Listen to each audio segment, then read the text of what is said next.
Hello दोस्तों, ये है एक्सेल की सीरीज़ नंबर 7। यहाँ पे हम सीखे हैं अभी तक कि एक्सेल में ये मेनूज़ क्या होते हैं, सब मेनूज़ क्या होते हैं, ये छोटे-छोटे सिंबल किस यूज़ में आते हैं। तो आज हम बात करते हैं जनरल। यहाँ पे जो जनरल दिया गया है ये क्या होता है और इसका यूज़ क्या होता है। इसमें हमने कुछ उसके लिए डेमो ले रखा है, इसको हम समझने की कोशिश करते हैं। सबसे पहले देख लेते हैं जनरल में है क्या-क्या। यहाँ पे एक जनरल है, number, currency, account, short date. Generally ये क्या है, ये सब नंबर फॉर्मेट है। सारे के सारे नंबर फॉर्मेट है जो हमने यहाँ पे लिख लिया है। अब देखिए ये होता क्या है, इसका डिफ़रेंस क्या है और नंबर फॉर्मेट चेंज होने पे उसकी विज़िबिलिटी कैसे मिलती है। तो यहाँ पे एक मैंने रैंडम नंबर लिख लिया है, सेम लिखा है, जैसे कि आप समझ सकें सेम नंबर होने के बावजूद भी उसके आउटपुट अलग-अलग आ रहे हैं। तो सबसे पहले यहाँ पे नंबर होता है general, number, currency, accounting, short date, long date. तो देखिए दोस्तों, अगर ये नंबर लिखा हुआ है, इसको जनरल में अगर हम करेंगे, अगर इसका नंबर फॉर्मेट जनरल होगा तो इसकी विजिबिलिटी ऐसे, इसका आउटपुट कुछ ऐसा दिखेगा। अगर ये होगा नंबर फॉर्मेट में तो यहाँ पे लास्ट में 0.00 ऐड कर देगा। अगर इसी को हम करेंसी फॉर्मेट में चेंज करेंगे तो करेंसी फॉर्मेट में कुछ ऐसा लिखेगा। अकाउंटिंग में ये, शॉर्ट डेट में ऐसे लिखेगा, लॉन्ग डेट में पूरा फ़ेब्रुअरी करके लिखेगा। टाइम फॉर्मेट में ले जाएँगे तो ये टाइम फॉर्मेट में HH, MM, SS होता है, मतलब आवर्स, मिनट और सेकंड के फॉर्मेट में, तो उसमें कन्वर्ट हो जाएगा। अगर इसको परसेंटेज में टिक करेंगे तो ऐसे हो जाएगा।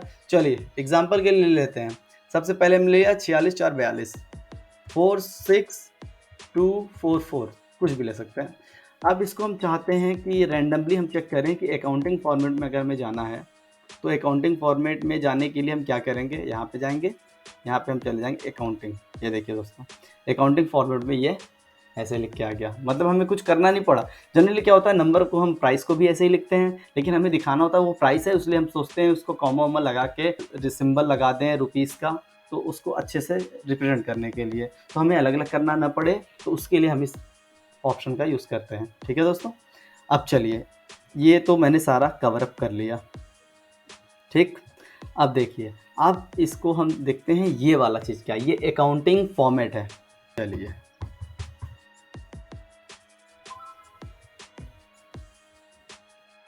ये अभी जनरल फॉर्मेट में रखते हैं हम, ये अभी जनरल फॉर्मेट में रखते हैं। इसको अकाउंटिंग फॉर्मेट में करने के लिए हम इसको सिलेक्ट करेंगे, एक किसी को, यहाँ पे जाके हम करेंगे अकाउंटिंग फॉर्मेट रुपीस में चाहिए तो ऐसे होगा। अगर अकाउंटिंग फॉर्मेट यूनाइटेड स्टेट में डॉलर में चाहिए तो ऐसा होगा। अगर हम इसकी वैल्यू रिप्रेजेंट करना चाहते हैं यूरो में तो ऐसे करेंगे। बाकी किसी करेंसी में करने के लिए ऐसे करेंगे। होपफुल कि आप समझ गए होंगे अकाउंटिंग क्या होता है और ये नंबर फॉर्मेट क्या होता है। उसी का शॉर्टकट यहाँ है, परसेंटेज है, कॉमा है। कॉमा आपने देखा था कहाँ पे था, करेंसी वाले फॉर्मेट में कॉमा आया था। यहाँ पे भी देख लेते हैं, कोई रैंडमली नंबर हम टाइप करते हैं। ये सारा नंबर फॉर्मेट में ऑलरेडी है शीट, इस पर कुछ काम हुआ था इसलिए जनरली ऐसे ही आता है। ये नंबर हमने टाइप किया और यहाँ पे कॉमा पे क्लिक किया, ये देखिए दोस्तों, कॉमा लगा दिया और लास्ट में 0 दे दिया। ठीक है दोस्तों, अब क्या होता है, कभी रिक्वायरमेंट होती है ये 0 हमें नहीं चाहिए, तो हम क्या करते हैं, यहाँ से इसका डिक्रीज डेसिमल का यूज़ होता है 0 को डिक्रीज करने के लिए। देखिए 2 था, 1 हो गया, ये हो गया ख़त्म। अब इसको चाहे इतना टाइप करेंगे कोई फ़र्क नहीं पड़ेगा क्योंकि इसमें डेसिमल नहीं है। अगर हमें डेसिमल चाहिए तो यहाँ से डेसिमल की वैल्यू इंक्रीज़ करेंगे, 1 2 3, चाहे जितने ही प्लेस में करना चाहते हैं हम कर सकते हैं। ठीक है दोस्तों, अब चलते हैं सबसे बेहतरीन, एक्सेल का सबसे बेहतरीन ऑप्शन, कंडीशनल फॉर्मेटिंग। होपफुली आपने नाम भी सुना होगा, कुछ लोग इसके बारे में जानते भी होंगे, लेकिन आइए हम फिर से इसको रिकॉल करते हैं। जो नहीं जानते उनके लिए मे बी बहुत ही बेनिफिशियल होगा। तो चलिए स्टार्ट करते हैं। सबसे पहले कंडीशनल फॉर्मेट होता क्या है मैं आपको बता दूं।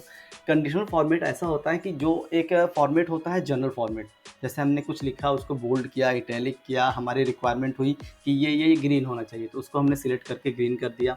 तो अभी क्या हो गया, मैं चाहता हूँ कंडीशन के बेस पे वो बाय डिफ़ॉल्ट खुद को फॉर्मेट कर लें, तो उसके लिए हम क्या करेंगे, चलिए कोई नंबर हम सिलेक्ट करते हैं। ये 3 नंबर सिलेक्ट कर लिया और यहाँ पे हमने ओपन किया तो यहाँ पे सबसे पहले हमें दिख रहा है हाईलाइट सेल्स रूल। सेल को हाईलाइट करेगा रूल्स के अकॉर्डिंग। अब रूल्स यहाँ पे क्या क्या दिए हैं, greater than, less than, between, equal. ठीक है, अभी हम पहला रूल यूज़ करते हैं, ग्रेटर देन। हमने कह दिया अगर इसकी वैल्यू 125 से बड़ी हो, तो यहाँ पे ये दिख रहा है ना, लाइट रेड और ऐसा, यहाँ पे इसका डेमो भी दिख रहा होगा। अगर हम इसको ओके करेंगे तो ये क्या करेगा, इसने हाईलाइट कर दिया, क्योंकि हमने कंडीशन दिया था 125 से जो बड़ी हो उसको हाईलाइट कर दे, तो उसने हाईलाइट कर दिया। अगर उसी को हम चाहते हैं लेस देन, अगर हम कह दिए कि जिसकी वैल्यू 100 से छोटी है उसको दिखा दे, 100 से छोटी इसको भी दिखा दी। अगर आप कहेंगे कि ये दोनों क्यों दिखा रहा है, क्योंकि इसी में दोनों रूल लगे हुए हैं, कंडीशनल फॉर्मेटिंग। तो सबसे पहले हमें क्लियर रूल, सारे क्लियर रूल हमें यहाँ से हटाने पड़ेंगे। अब देखिए, अब अगर हम दूसरा वाला यहाँ पे चूज़ करेंगे लेस देन 100, ये देखिए दोस्तों, लास्ट टाइम क्या हो रहा था, हमने दिया ग्रेटर देन 125 तो ये तीनों हाईलाइट हो गए थे, और लेस देन 100 दिया तो ये वाला हाईलाइट, इसलिए आपको टोटल दिख रहा था, क्योंकि इसमें एक ही सेल में, जी दोस्तों, एक ही सेल में हम दो कंडीशन फॉर्मेटिंग लगा सकते हैं अकॉर्डिंग टू अवर कंडीशन। तो ये हमने दो देख लिया। चलिए दूसरे सेल में करते हैं कि आप कंफ्यूज ना हो। यहाँ चलते हैं, हमने ग्रेटर देन देख लिया, लेस देन देख लिया, बिटवीन देखना है। बिटवीन हमने लिख दिया कि 100 से ऊपर होना चाहिए, सॉरी 50 से ऊपर होना चाहिए, और 123 से नीचे होना चाहिए। चलो ठीक है, क्या फिल करेगा, लाइट रेड। अगर यहाँ से हमें चेंज करना है तो हम इसको चेंज भी कर सकते हैं। मान लीजिए हमें सिर्फ ये करना है, लाइट रेड का फिल हो जाए। ओके, ये देखिए दोस्तों, 50 से ऊपर, 123 से नीचे। ठीक है दोस्तों, चलिए आगे बढ़ते हैं, फटाफट से कवर करना है हमें क्योंकि बहुत लंबा है। इक्वल टू, अगर हमें कोई बहुत बड़ी लिस्ट रहती है और उसमें हमें देखना है कि कितने लोग 100 नंबर पाए हैं या फिर 105 नंबर, कोई भी नंबर आप दे सकते हो अपने नीड के हिसाब से। तो यहाँ पे ओके कर देते हैं। देखिए 105 यहाँ, क्योंकि यहाँ पे छोटा 4 ही नंबर है तो आपको दिख जा रहा है 105 यहाँ है। हमें बहुत ही बड़ी लिस्ट पे काम करना होता है, डेटा एंट्री के जॉब में ये सब बहुत ही ज़्यादातर काम आते हैं। तो इसलिए बहुत ही बड़ी लिस्ट पे काम करने के लिए हमें कंडीशनल फॉर्मेटिंग का यूज़ करना पड़ता है। ठीक है दोस्तों, और यहाँ पे आपने देख लिया 105 को इसने हाईलाइट कर दिया। आगे बढ़ते हैं, आगे यहाँ पे क्या है, टेक्स्ट कंटेंट। ओके, चलिए ये टेक्स्ट पे काम करेगा। चलिए बहुत बड़ी लिस्ट है, हमने उसमें से किसी ने कहा कि राज नाम का जो लड़का है, या फिर यहाँ हमारे पास राम नाम है, सॉरी राम नाम है, राम नाम के लड़के को हाईलाइट करना है। तो हम क्या करेंगे, इतना सर्च करना पड़ेगा, तो हम सर्च ना करके यहाँ सिंपली जाएंगे, यहाँ पे टाइप कर देंगे राम और कर देंगे ओके। तो ये देखिए राम, रामू, रमेश, रामवीर, जिसमें जिसमें भी राम आ जाए ये उसको हाईलाइट कर देगा। ठीक है दोस्तों, चलिए आगे बढ़ते हैं। आगे क्या आ गया, डेट। वेरी गुड, अब डेट पे काम करते हैं। हमारे ऑप्शन थे जो नंबर पे काम किए, कुछ थे जो सेल पे टेक्स्ट पे काम किए, और यहाँ पे एक ऑप्शन है जो डेट पे काम करेगा। तो हमारे लिए बहुत बढ़िया है, हर फॉर्मेट, हर नंबर फॉर्मेट के लिए हमारे पास ऑप्शंस हैं।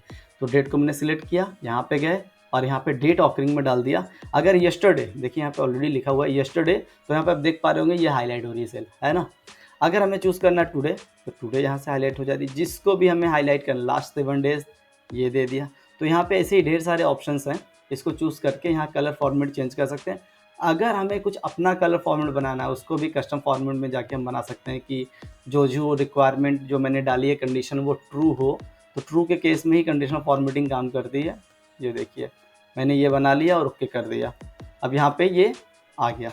ठीक है दोस्तों, ओके आगे बढ़ते हैं। Duplicate value, very good. चलिए यहाँ पे हम इसको सिलेक्ट कर लेते हैं, ये वाली वैल्यू, और यहाँ पे हम कंडीशनल फॉर्मेट में ओके जाके यहाँ पे लिखते हैं डुप्लीकेट वैल्यू। अगर हमें फाइंड आउट करना डुप्लीकेट, तो हमने जो रेंज सिलेक्ट की थी, ये डुप्लीकेट जितनी भी बड़ी होगी मेरी वैल्यू, उसको ये फाइंड करके दे देगा। बहुत बड़ा डेटा है उसमें मुझे डुप्लीकेट को फाइंड करना है, तो उसमें क्या होगा 48 जितने भी जो भी नंबर मुझे डुप्लीकेट दिखेंगे उसको ये हाईलाइट करके दे देगा। ठीक है दोस्तों, चलिए अब चलते हैं नेक्स्ट वाली की तरफ, इसको सिलेक्ट कर लेते हैं। नेक्स्ट है top bottom rules. Top bottom में क्या करेगा, यहाँ पे इसने कहा टॉप 10 आइटम्स। चलिए टॉप 10 आइटम को कुछ हम रैंडमली ले लेते हैं। ठीक है दोस्तों, इसको हमने किया सिलेक्ट। सिलेक्ट करने के बाद हम जाते हैं यहाँ पे, और यहाँ टॉप 10, अगर हमें टॉप 10 आइटम देखना है तो हमें अलग से जाके चेक करना पड़ेगा, लेकिन इसमें ऐसा कुछ नहीं है। आप सारे को सिलेक्ट करिए और यहाँ पे जाते हैं, हम लिख देते हैं टॉप 10। अगर हमें टॉप 5 देखना है, टॉप 7 देखना है, टॉप 6 देखना है, टॉप 4, टॉप 3 देखना है, तो यहाँ से हम उसको चेंज कर सकते हैं। ठीक है दोस्तों, चलिए इसको हटाते हैं। जैसे हमने टॉप 10 देखा आइटम, वहाँ टॉप 10 परसेंटेज में अगर देखना है तो परसेंट में ये दिखेगा। टोटल करने के बाद जितना भी आएगा उसके 10% में जो वैल्यू आती है उसको ये यहाँ पे हाईलाइट करके दिखाएगा। ठीक है दोस्तों, अगर हमें दिखना है कि नहीं और ज़्यादा, चलो 60% में कर लेते हैं कि जितने बंदे पास हैं 60% में होता है फर्स्ट डिवीज़न पास होने के लिए, तो 60% में जितने फॉल करते हैं वो ये नंबर थे। इसको टोटल करेगा, इसका 100% से 60% को फाइंड आउट करेगा, जो जो उसमें फॉल करते हैं इस सबको हाईलाइट कर देगा। ठीक है, आगे चलते हैं। वही केस जो टॉप 10 के लिए था वो बॉटम 10 के लिए है, ये भी बॉटम 10 परसेंटेज में दिखाएगा। एवरेज मतलब इन सब का एवरेज फाइंड आउट करेगा, उस एवरेज से जो ऊपर है उसको दिखाएगा और उस एवरेज से जो नीचे है उसको दिखाएगा। ठीक है, फिर इसी को सिलेक्ट करते हैं, आगे चलते हैं। डेटा बार, डेटा बार में आप देखेंगे अगर मैं यहाँ सिलेक्ट करता हूँ, ये देखिए दोस्तों यहाँ पे क्या हो रहा है, चेंज हो रहा है, तो इसलिए हम इसको पूरा सिलेक्ट करते हैं। अगर हमें उसको अपने डेटा को बार के फॉर्म में दिखाना है तो ये देखिए दोस्तों, जो छोटा है जो बड़ा है उसी हिसाब से यहाँ बार बनता जा रहा है। इसको मैंने सिलेक्ट किया तो यहाँ पे कुछ ग्रीन ग्रीन ग्रीन, कुछ ग्रीन छोटा, कुछ ग्रीन बड़ा, इसको हम सिलेक्ट करके छोड़ देते हैं। या देखिए यहाँ पे ये सब लगभग लगभग बराबर हैं, ये बहुत बड़ा है, ये मतलब हमें नंबर नहीं देखना पड़ेगा, हम डेटा बार को देख के समझ जाएंगे कौन सी नंबर सबसे ज़्यादा बड़ी है। ठीक है दोस्तों, फिर आगे जाते हैं डेटा बार में। डेटा बार यही बस ग्रेडियंट कलर के लिए, मतलब थोड़ा सा हल्का थोड़ा सा गहरा कलर होगा, और ये सॉलिड कलर के लिए। यहाँ पे डेमो में आपको दिख रहा होगा, ये देखिए येलो का लिया मैंने ऐसे और येलो का ऐसे। चलिए कलर स्केल पे बात करते हैं। तो कलर स्केल में ये कलर कोडिंग कर देता है, पूरा पूरा बार नहीं दिखाता, ये कलर कोड कर देता है। देखिए जो सबसे बड़ी वैल्यू है 6254 उसको इस कलर दे दिया, 65 के आसपास था उसको भी वही कलर दिया, 9423 को सबसे हाईलाइट में दिया, मतलब उसमें कोई कलर ही नहीं दिया।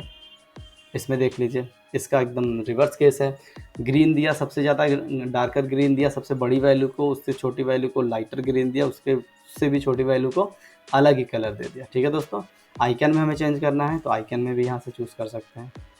फिर यहाँ से होता है न्यू रूल लगाने के लिए, ये बहुत आगे की चीज़ है, बाद में सेपरेट वीडियोस के लिए आपको चाहिए उसी बनाए हुए रूल को यहाँ क्लियर करने के लिए, और ये होता है उसको एडिट करने के लिए। तो ये conditional formatting data entry job के लिए या फिर ऑफिस के जॉब के लिए या स्टूडेंट के लिए बहुत ही इंपॉर्टेंट टॉपिक होता है, इसलिए प्लीज़ इसको रिवाइज करिए। आज के लिए बस इतना ही, आगे की वीडियो में हम जानेंगे आगे इन सब के ऑप्शंस के क्या यूज़ होते हैं। तो ऐसे ही अपनी एक्सेल को नॉलेज को इन्हेंस करने के लिए, एक्सेल को हैंडी बनाने के लिए हमारे साथ जुड़े रहिए और हमारे चैनल को सब्सक्राइब करिए। Thank you so much.